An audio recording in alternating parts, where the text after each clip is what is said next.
Hello, everyone. Can someone please write quickly in the Q&A to let us know that you can hear us?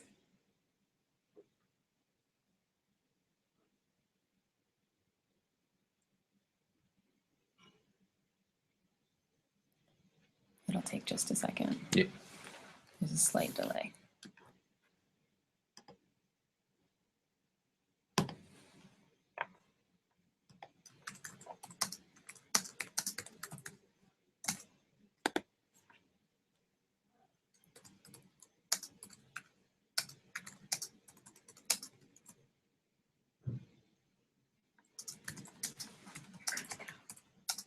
You can hear? Great. Okay, I think we've just gotten the green light that finally the mic is working, and thank you so much for your patience. I am going to present Professor Emmanuel Guerin. We have your questions from the previous Hangout, so we will address those as well. I know that he has a couple of just initial comments to start, but then please continue asking questions. Thank you. Hi, everyone, and it's a great pleasure to meet with you today. And again, very sorry for the technical problems and the delay in starting the session, but I can see lots of very good questions popping up.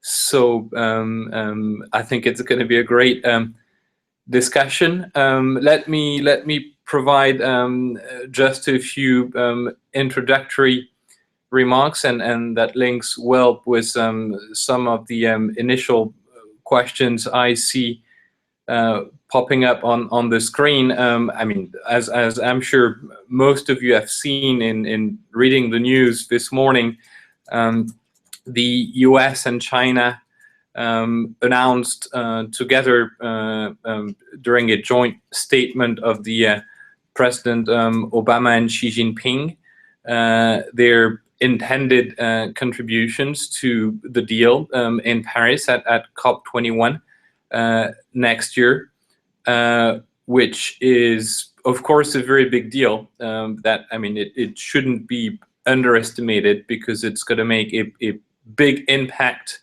not only, we hope, on emissions of greenhouse gases, but also, and most importantly, on the political process on the run-up to the COP21, because it means that the two biggest emitters of greenhouse gases, China #1, the US #2, found very early, in fact, in the process, some kind of political agreement, which is going to clear a little bit the way for next year, because, I mean, the US and China used to, I mean, have a lot of disagreement on this issue, in particular prior to Copenhagen in 2009, which also explained why it was so difficult to reach a deal, and why it was reached only in the end. So it's a very politically significant event that the two of them do that they do that at the heads of state level, and that they do it so early in the process. A few words about the numbers that were announced.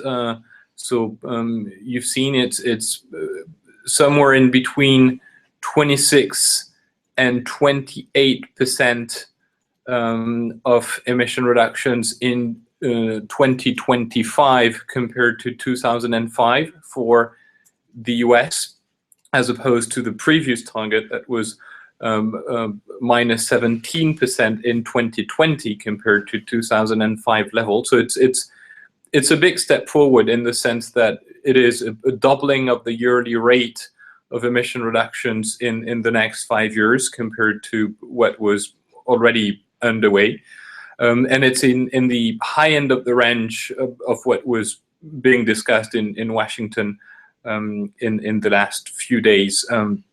China, also a very significant and important way of framing its intended contributions as a peak in its emissions around 2030. That's the date for the peak year. And with the intention to do that early, is the exact language. So again, it also sends a very significant, very important signal that China is saying we're no longer only in the business of controlling the rise in emissions, but really in the business of getting the emissions to decrease in absolute terms. That being said, these two numbers are and can be considered as insufficient to put us on track to stay within the 2-degree limit. They're I mean, reasonably ambitious, but not as ambitious as they should be to give us a chance to stay within the 2-degree limit. So a big part of the effort in the coming year is also going to be to try to push for higher ambition, but this is definitely a good start and something that we should welcome. I see other questions on the screen, so I'll try to provide one to the question Start with this one right here. about the impact of the midterm elections in the US on the climate change policies in the US. It's a good question. In fact, it is somehow taken into account in the way that the US has framed the number that was announced earlier today, in the sense that, well, I guess the Obama administration knew for a while that the chances to get the US Congress a new legislation on climate change was, I mean, close to zero, to be frank, as is going to remain zero in the next 2 years. And it's true that the midterms and the Republicans winning control of the Senate made things worse, but the Obama administration knew even before the midterms that it wouldn't get the support that it wouldn't get a majority of votes in Congress for new legislation on climate change. And this is why the number that was announced this morning, so the -26 to -28 in 2025 compared to 2005, is a number that was explicitly designed to be reached through executive action only, and doesn't require a new legislation to be passed by Congress. So it means that it's going to be reached essentially by implementing new regulations on power plants and new regulations on transportation, because this is mainly what you can do through executive actions.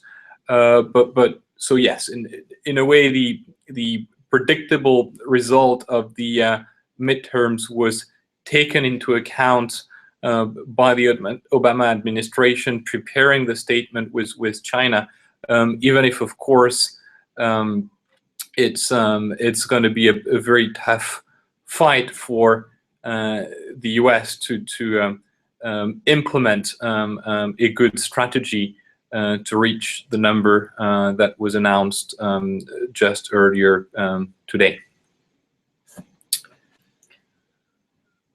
So I see lots of questions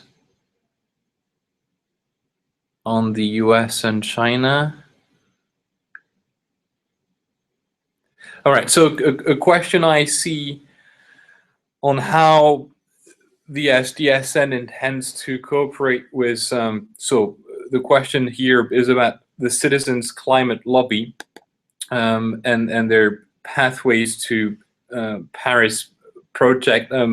I don't know in particular about this project, but would love to hear more if we can correspond bilaterally. But let me try maybe to provide a more generic answer as to how we intend to cooperate with some of the NGOs and some of the civil society groups in the run-up to Paris. In fact, we just had yesterday a dinner with the leaders, in particular of Avaz and 350.org, where we discussed how we could cooperate and define a joint strategy for success in Paris.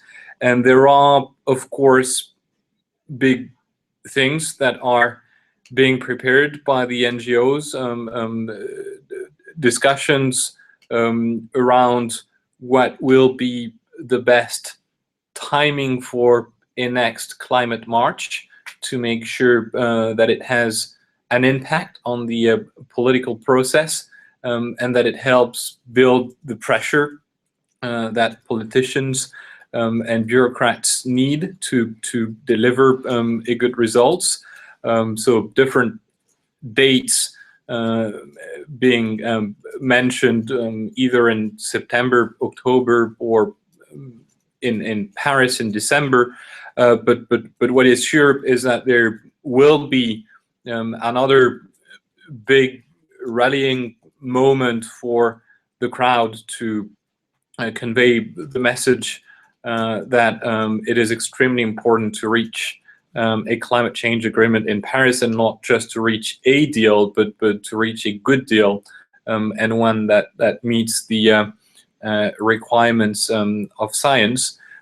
We also had discussions, interesting discussions, about what would be the best messaging for these public campaigns. I mean, knowing that there is, of course, always a gap in between, the technical details of a policy analysis and a catchy message that can be a good slogan for a public campaign, and the ideas that are on the table these days, which I think are very good because they're positive, but in the meantime, I mean, they give an idea of the size of the challenge and the magnitude of the challenge and what needs to be done about it. Most of them are about, in addition to the 2-degree objective, of course, which should remain the ultimate objective of what we do, but I'd say that the general public sometimes find it a bit difficult to relate to the 2-degree objective, why it is so important, and what are the implications of the 2-degree objective. So the idea is also to campaign around net zero greenhouse gases emissions by the second half of the 21st century, which is, I mean, what you see when you look seriously at the reports from the IPCC, that is necessary to stay within the 2-degree limit.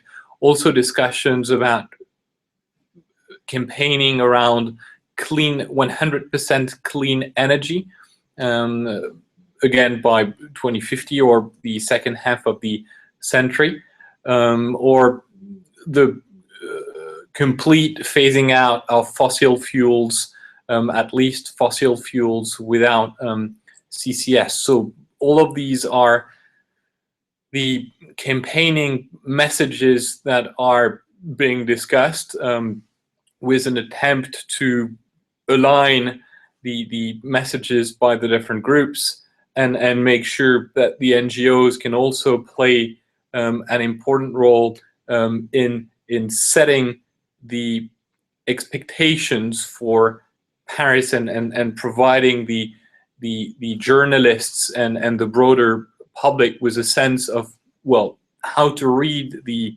results of the negotiations in Paris and what's the criteria for success, or why would it be a failure, which will be, of course, extremely important.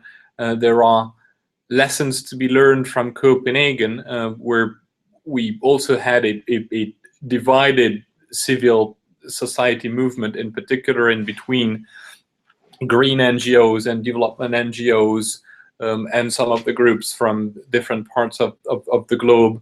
And the message was also very much about, the legal nature of the agreement to be reached, which is also something difficult for people to understand. So yes, there are certainly lots of interesting efforts these days in the NGO community with experts and with governments to try to define the campaigning messages, organize the campaigning efforts, and set the expectations right to the negotiations in Paris. I see another question about basically what's going to be the purpose of the negotiations in Paris, and is it going to be only about the allocation of the remaining carbon budget among countries? And that's a very good question. So let me try to provide a detailed answer and tell you a little bit about the scope of the negotiations and what is being discussed. First, I think it's very important to understand that it's mitigation is a very important part. So mitigation is the reduction in greenhouse gases emissions. It's a very important part of the agreement to be reached, and I would argue that this is the essential, at least the core part of the agreement. But in the meantime, it's not the only element of the deal. Adaptation, in particular, is very important, and there is a growing pressure, in particular from most of the developing countries. So the least developed country group, the African group, the small island and developing states group. They want the agreement to recognize that they will have to adapt to climate change. Even if we limit, by the way, climate change to below 2 degrees Celsius, it will induce changes that are significant, in particular sea level rise, but also the increased frequency of the extreme weather events, and they will have to adapt to these changes, and it will have a cost, and they are looking for more than just a recognition of the fact that they will have to adapt to a problem that was mainly caused by other rich and middle-income countries, but they're also willing to get financial and capacity building support to adapt to these changes. So mitigation is going to be a big part of the discussion. And there are also the discussions on what is called the means of implementation of the deal. So the finance, technology, and capacity building in particular. So you might know that the developed countries committed in Copenhagen in 2009 to try and mobilize $100 billion per year starting in 2020 to contribute to both mitigation, so reduction in emissions, and adaptation in the developing countries. And we're far from the objective. So there needs to be an effort, a serious effort to mobilize both public and private resources to reach the 100 billion by 2020. There is a deadline in the coming weeks, in the coming days, in fact, because I think it's November 23rd, when there is a meeting of the Green Climate Fund, and there is an attempt to get money into the Green Climate Fund that was established, and the kind of political threshold that was set by the executive director of the UN Convention on Climate Change and the director of the Green Climate Fund was that they wanted to see $10 billion pledged in the initial capitalization of the Green Climate Fund. So, as I said, adaptation, very important. Means of implementation, in particular finance and capacity building, very important. But then the core remains the deal to be reached on mitigation, the reduction in greenhouse gases emissions. And here, what we argue in the CCSN and we were very pleased to see that this is the logic that is in the US-China joint declaration. And in fact, we had many discussions with the US in particular to prepare the joint declaration. So we worked on specific language and sentences and paragraphs in the declaration that reflect the following logic. And it is that if we want to get a success in Paris, we probably need 3 different elements to the deal on mitigation. The first is what is currently being discussed, and that is the emission reduction targets to 2025 or 2030, the way the US and China have announced earlier today. And this is making good progress. The deadline in principle for countries to submit their pledges is by the end of the first quarter of 2015, so by the end of March next year. A number of countries have already said that they might be late in the process and submit their contributions only by June 2015. That is the case in particular for Japan, for India, for Mexico, for South Korea, and I think a few others. But this is a process that is well established in the negotiations, and that has a clear timeline. What we're pushing to include, in addition to the 2025 or 2030 emission reduction target in the deal, is the idea of deep decarbonization pathways to 2050 for each and every country. Different objective, of course, but the principle should be agreed by everybody. And this is what you find in the US-China declaration, and in particular in the way the US framed its commitment. I mean, it's 26 to 28% in 2025, with the view of reaching an 80% emission reduction target by 2050. So there is the long-term perspective. There is the idea that there is a long-term goal to be reached. And we're working with a number of other delegations, I mean, roughly 10 countries, to get them to submit in the agreement the idea that there should be these deep decarbonization pathways to 2050. Of course, they wouldn't have to be submitted by the time of Paris, but the idea, the principle should be agreed in Paris, and then they could be developed and submitted by, I don't know, 2017 or 2018. So that is the second element of the deal on mitigation we would like to see. And the third is an effort to accelerate the research, the development, the demonstration, and the deployment of some key low-carbon technologies, in particular electric vehicles, second generation of biofuels, carbon capture and sequestration, the storage of energy, smart grids to operate power systems with high penetration of renewable energies, etc., etc.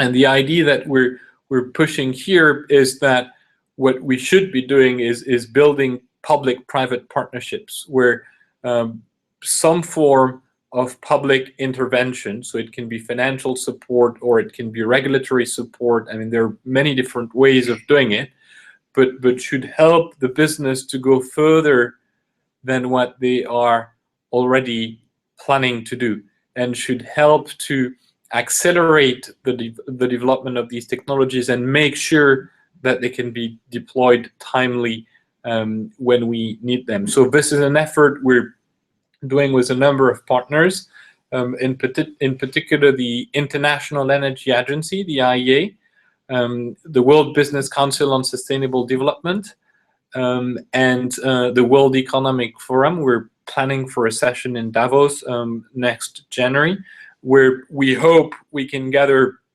some CEOs of some of the leading companies and get them to discuss with representatives from government about what could be done in terms of public-private partnerships to accelerate, as I said, the development of these technologies and make a real commitment in Paris in December 2015. So yeah, it's that provides the full scope of what the agreement should be about in Paris. Mitigation, yes, but 3 different parts to mitigation: short-term targets to 2025 or 2030, deep decarbonization pathways to 2050, and an effort on research and development of key technologies, but also efforts on adaptation, finance, and technology.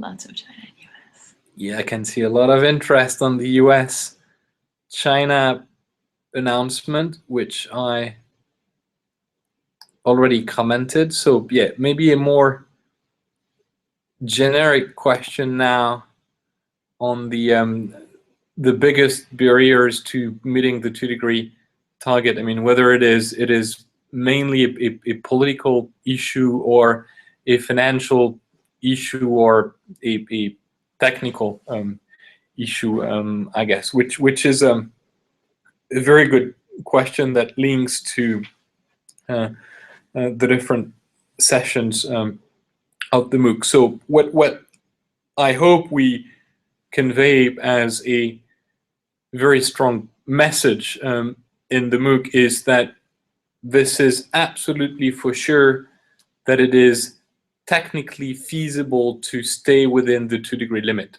So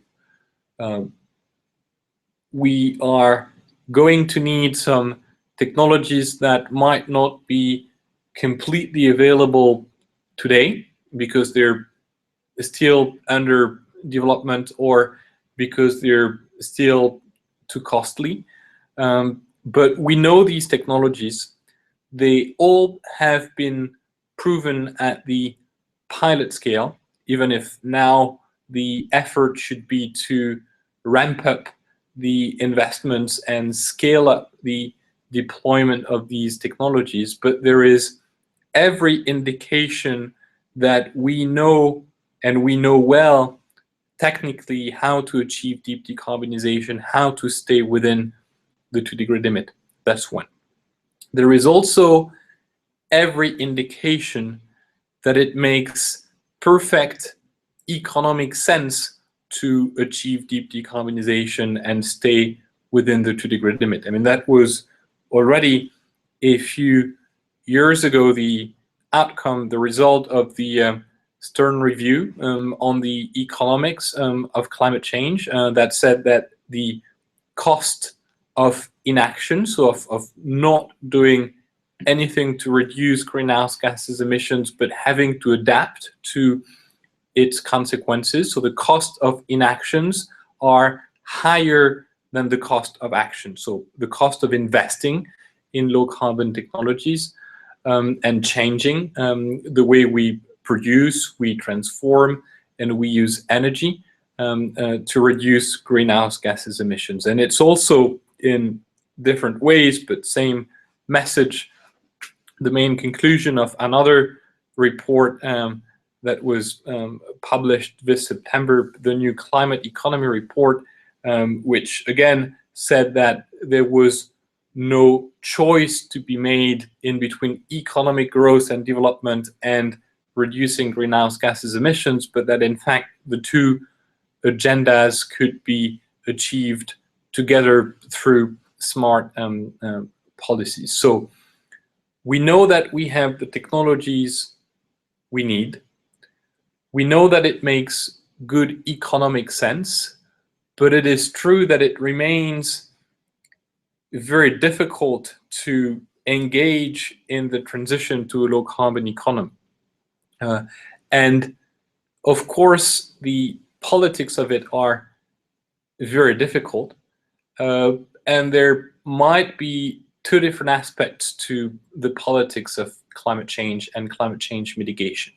One is simply that in some countries, and that includes the US and that includes Australia, and that includes a number of other countries. Yes, big oil, big gas, big coal is paying for politics, and therefore politics are captured by a lobby group that has a very biased agenda, a very biased interest against serious climate change mitigation action. So it is absolutely for sure that in some countries, and Australia is a case in point.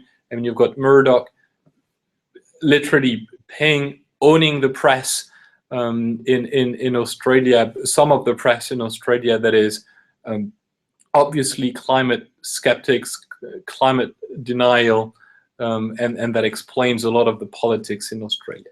But I don't want to pretend like this is the only thing that is going on. It is for sure an important part of the story, and I think we should try to do something about it by changing campaign financing rules, etc., etc. But in the meantime, there is a deeper, more profound issue at stake, I think, which is that what we're talking about fundamentally when we're talking about achieving deep decarbonization, staying within the 2-degree limit, is not only, you know, a small incremental change compared to business as usual. It's a fundamental structural change that has a lot of impacts and a lot of distributional consequences, precisely because it's a structural change that cuts across the different sectors of the economy. And it is true that in the short term, climate change mitigation policy, if it's not designed well, might have some negative impacts on some sectors of the economy or some companies within these sectors. And this is why you see some opposition to the agenda of climate change mitigation. And it's not big oil, it's just also simple people having a job and they don't want to lose it because of climate change mitigation. So I think there is definitely something to be recognized here, and a lot of attention to be paid to the details of the policy strategy to make sure that we don't get people to lose because of climate change mitigation simply because we've quickly changed the rules of the game and that they would be penalized because of it. I mean, I can take a very concrete example that's related to the idea of introducing a carbon tax in the economy that would in particular have the effect of increasing the price of oil and the price of gasoline, so the price of transport by using a private car. I mean, in many countries, you've got people living not at the center of the cities, but in remote peripheral urban areas because they don't have the financial means to live within the center of the cities. And because the rents are lower in the peripheral areas, and they have to use their private car to go to their office during the day, just because there is no alternative, right? There might not be a public transportation system that is available. So if you simply introduce a carbon tax in the economy without paying attention to the situation of these people, and you're just making sure that some people, which are not the rich in the economy, but the low-income middle class, is penalized because it has to continue to use their car, but because there is no alternative, but the price of it is going to increase. So it's very important also to think of it as a broader transformative agenda. Make sure that the revenues of the carbon tax can be used to build some of these public transportation infrastructures to give an alternative to people. Make sure also that the revenues of the tax are used to invest in the development of electric vehicles, the improvements of the performance of electric batteries, to again make sure that if there is no public transportation alternative that is available, at least there is an alternative in between the internal combustion engine and an electric vehicle that has a cost that is roughly the same as the internal combustion cars of today. So you see, it's a bit more complicated than just saying we need to introduce a carbon tax. Yes, that's true. That's the first thing that needs to be done. But in the meantime, you need to pay attention to the details to accommodate for specific circumstances that might become a political issue if they don't become, if they're not addressed, and that would be an obstacle to the mitigation agenda. Awesome.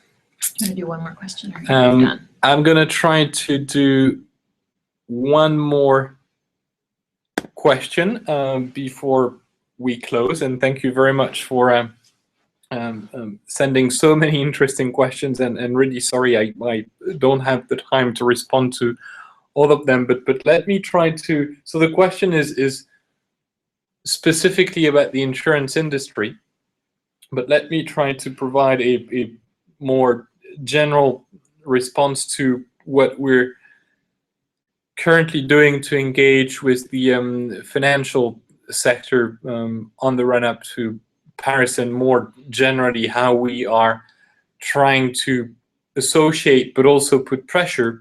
It's the two components, it's the carrot and the stick, but how we're trying to working with the financial sector. And this is a big difference, a big departure from what we had previously. In particular, if you compare Paris with Copenhagen in 2009, it is extremely clear that we've come a long way in making sure that at least part, certainly not all, but part of the financial sector understands the issue of climate change and understand the risks that is posed by business as usual, uncontrolled climate change, but also, and that is very interesting, and this is what changes the dynamics of the discussion with them, the risk that they have to continue to invest in the high carbon economy,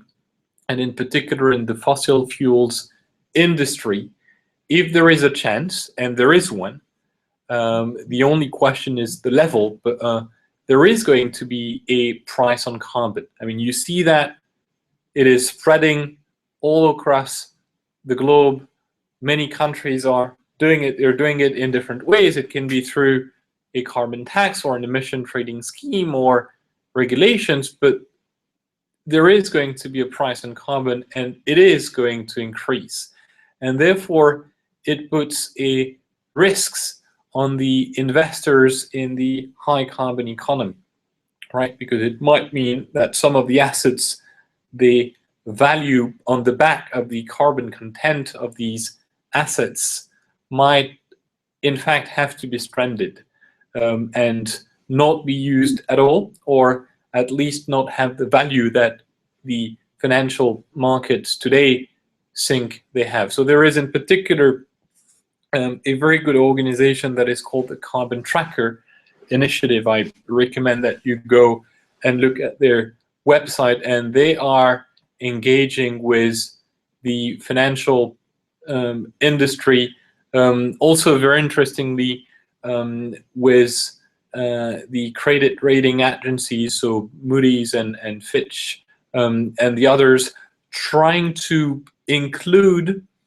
in the way the credit rating agencies assess the risks of the businesses, the two things I just mentioned. So the risks of business as usual climate change, so the risk of the impacts, but also the risks of having investments that become stranded because the world becomes serious with the 2-degree limit and starts implementing a rising carbon price. So it is It was interesting to see, by the way, at the summit in New York in September, that the session on finance had so many people that we didn't used to see participating to a discussion in climate change, taking the floor and making commitments.